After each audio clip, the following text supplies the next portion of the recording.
Half a day, I'm Luella Lucina from the Pacific News Center, and you're watching Coffee with the Candidates. I'm here with Dave Duenas, who's going to talk to us about why he's running for senator, and also share with us his perspectives on certain issues that impact the island. Well, first and foremost, thank you very much for inviting me to the interview. Sworensen? I always pronounce that wrong. Sorensen. Sorensen? Sorensen. Thank you very much. Pleasure to be here. And once again, I'm Dave Duenas, as you said, and I am a candidate for the 36th Guam legislature.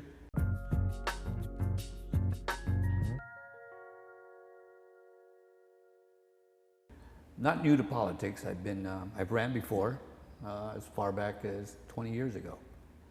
This time around, I decided I'm going to put my hat in the ring and see what I can do to make life in our island better, especially now. Of course, we didn't anticipate COVID-19 or this pandemic, but more so important that we get people in the legislature that are capable of moving this island along and getting us back to where we used to be. So is that the reason why you want to run for senator? Basically? That was definitely one of the motivating factors in running for senator this time around. Again, it's been many years since I last threw my hat in the ring. This time around, again, with the current 35th Guam legislature, I just wasn't very pleased with how they were conducting themselves. Not all of them, there's 15 of them, and there's definitely a few keepers in there. Some of them that just need to go. Unfortunately, they just need to go.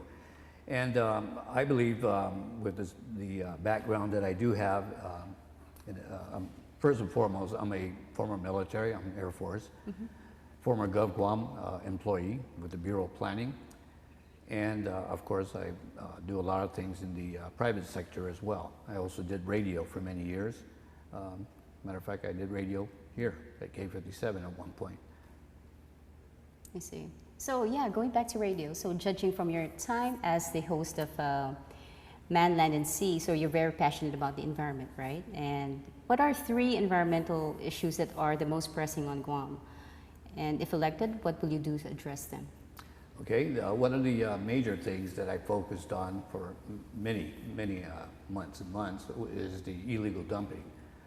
It's still rampant around the island, and we still haven't got a handle on it. I've mentioned that they've had town hall meetings, they had public hearings to address the issue. A lot of good ideas came out during those town hall and public hearings. Unfortunately, none of them were implemented, so the problem still persists. So illegal trash is definitely on my radar. I want to do something about that. Another thing is the keeping our environment pristine for our next generation. Everything from our coral reefs, working very closely with the Guam Coastal Management Program. They do a lot of great stuff in protecting our environment. Of course, these are 3 things. What is the 3rd thing? You can go beyond 3 if you think. Okay. Yeah. But number 1, like I said, is the trash issue. You know, have you been to the beaches lately? Yeah. Tangisan comes to mind. I go there pretty often, and every time I go there, it is just absolutely trashed. And I try to put a finger on why that continues to be a problem. And I think we just need to do a better job of keeping that issue at the forefront. And again, it's my belief that the more it's in the forefront, continually being up and hearing about it, seeing about it, and educating the people why it's not the best thing to do. Again, for the life of me, I can't figure out, is it because people can't afford the trash pickup, that they have to go throw it out somewhere else? Or is it just the fact that they're not respecting the island? And we just need to instill in them to take some pride. We live in paradise. Yeah. We absolutely live in a beautiful island. To see it being trashed as it is right now is just beyond me, totally beyond me. So, I mean, from your perspective, what are any resources or any strategy that that the government or can utilize to, you know, to address these pressing issues? Well, just with the trash issue, you know, the government can't do it alone. We need everyone. We need the residents, the population. We need the military to be involved, the private sector. We need to get all of these people involved. I mentioned to you before the interview, you've heard of the Guam International Coastal Cleanup. It's the biggest cleanup event on the island, by far, by far. This year, September 19th, will be the 26th year of that cleanup. And that cleanup is very successful for a few reasons. The government is involved, the private sectors, students are involved big time, from elementary all the way up to the University of Guam. And the military I mentioned, they're all involved. Nonprofit groups are involved as well. So though it is once a year, I want to see about the possibility of expanding that to doing it quarterly or at least bi-yearly. But it needs to be done. Again, we live in paradise and we need to emphasize the beauty. The beauty of our island is what attracts visitors to our island. And you know, who wants a visitor come to our island and see it trashed? One of the popular spots, for example, Marble Cave. We see people down there partaking in the scenery and the swimming there. And at times, you got the media out there taking photos and pictures, but they always seem to not include the trash that is all there. There's a lot of trash there, and again, that's just one area. And Tengisan, as I mentioned earlier, is always trash. I don't know why. I think better enforcement needs to be in play as well. We have a lot of laws that are there to take care of the problem of illegal dumping, but it needs to be enforced. And if it's not enforced and we're not making an example out of people that are doing these illegal dumping, then it's going to continue to happen. What do you think about the Guam's pillars of the economy? Like we were talking about the military, tourism, and of course, like federal funding, right? So they don't see tourism as, I guess, complementary to the environment. So what do you think about that? So how do you think tourism should be, you know? Well, actually, tourism is actually involved in the environment. Yeah. If you're not aware, in past years, we've actually had our visitors from Japan come to Guam and actually clean the beaches. I mean, so they're involved. So, and I want to expand on that. You know, have them come here and educate them as well when you're out at the beach enjoying our beautiful beaches. To, of course, pick up after yourself.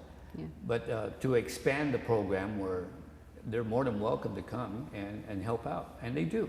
And that is so, it's just the coolest thing to see a tourist come here and take time out of their vacation time and actually go out there and clean the beaches. And you know, again, it's just a collaborative effort between everyone involved, the government, the schools, the military, and the military, by the way, do a great job. They help out in every single cleanup that I've been involved in. So kudos to them as well. So do you think, I mean, changing gears, right? So do you think the island can go 100% renewable, like in the future? Oh, definitely. Definitely. We have a lot of great people involved right now. I know the group out of the University of Guam, the Island Sustainability Group, I believe headed by Dr. Austin. Him and his group are already taking on a lot of these recycling. Matter of fact, they had two young ladies that I know of that are actively already pursuing getting rid of the plastics. They're shredding the plastics, they're melting them down and making other products out of them. So it's a circular economy effect. And we need to do that because of the fact we only have limited land space and we can't keep digging holes in the ground and making landfills. It's just not cost effective, and it doesn't get rid of the problem. So the way that they're doing it, again with the University of Guam, and was it Go Green Guam or Guam Green? Yeah, Go Green, I think. Yeah. Yeah, I forgot the exact name, but Dr. Austin and his group are doing a fantastic job. Island sustainability, everything from encouraging growing our own food. You know, we depend on everything to be imported to our island. It's about time that we started to figure out ways to better sustain our populace by growing our own food, by recycling all the products that we do have on island. I guess my last question, like real briefly, like what would be your first legislative initiative if elected to the legislature? Good question. That is actually a tough question. There's a lot of things I'd like to do, but you know, when I think about, for example, the litter problem, yes, that is important, but is it at the very top priority at this point? Right now, my focus would probably be in securing our island from this pandemic, getting rid of the COVID-19, the possibility of reopening up Guam. Right now we hear about it, bringing back the tourists, but that is going to be very difficult to do if we keep getting cases of positive cases. And any final words, Dave, before we close? Sure. Thank you very much once again for allowing me to participate in your interview. Once again, I'm Dave Duenas, number 13 on the ballot. And that's a lucky number. It's a lucky number in many, many countries. But again, I'm Dave Duenas, Democrat, number 13. I ask to please consider me. We have 28 other senatorial candidates. I want you to listen to every one of them, know their platform, know what they're all about, and then make a decision. I would not tell you to vote for me, but please do consider me once you've gotten all the information that you needed. Thank you. And that's it for us. Thank you for watching Coffee with the Candidates.